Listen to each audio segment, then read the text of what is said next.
New question, the member from Toronto, Danforth. Thank you, Speaker. Speaker, to the acting Premier.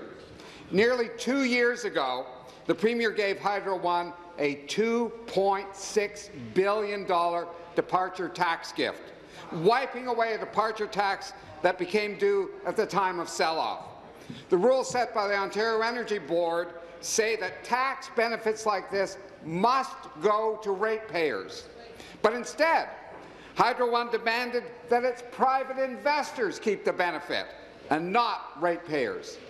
On October 13th, the Ontario Energy Board sided with Hydro One, giving its private investors 71% of this $2.6 billion tax gift.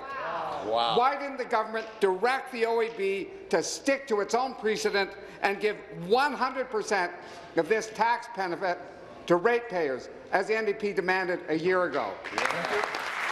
Minister of Energy. Minister of Energy. Thank you, Mr. Speaker.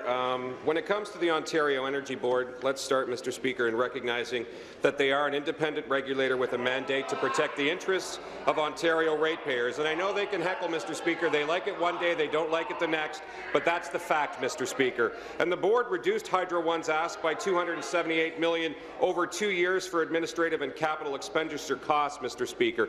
This was a reduction of almost 10% of what they asked for. And this is a great example of the OEB's strong record of denying hydro companies all that they ask for and reviewing rate applications with the consumer in mind first, Mr. Speaker. And over the past 10 years, the OEB has denied or reduced the outcome of rate applications many times. In 2010 with Hydro One, when it asked for a rate increase on distribution. In 2012, when Ontario Power Generation applied for a 6.2% rate increase. In 2011, Mr. Speaker, the OEB's mandate is to protect the interest of ratepayers, and they're doing just that. Thank you. Supplementary. Thank you, Speaker. Again to the acting Premier. Astonishingly, the privatized Hydro One was not satisfied with 71% of that $2.6 billion tax gift from the provincial government. Imagine. Hydro One is actually taking the OEB to court to demand that it gets 100% of that tax gift. Wow. Clearly, the privatized Hydro One will not accept regulation by the OEB and will do whatever it can to claim profits for its private investors at ratepayer expense. Wow. The privatized Hydro One will even sue the OEB and demand that ratepayers continue paying $2.6 billion for taxes the government is no longer making it pay. Will the government stop the privatized Hydro One from extracting another $2.6 billion from ratepayers? Be seated, please. Be seated, please. Thank you.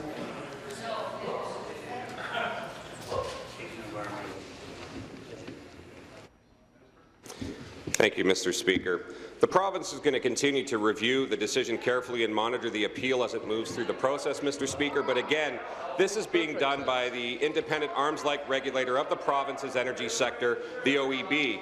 And as part of that decision, Mr. Speaker, as I said before, the board reduced Hydro One's ask by $278 million over 2 years for administrative and capital expenditure costs. And this is a reduction of almost 10% of what Hydro One asked for. Mr. Speaker, when you're talking about cuts, let's not forget that our Fair Hydro plan reduced everyone's bills by 25% on averages right across the province, and also helping small businesses and farms. And the appeals of OEB decisions are not uncommon, Mr. Speaker. In 2013, OPG appealed a pension ruling, which was later ruled upon by the Supreme Court of Canada. The province, again, Mr. Speaker, will continue to review this decision carefully and monitor the appeal as it moves through the process.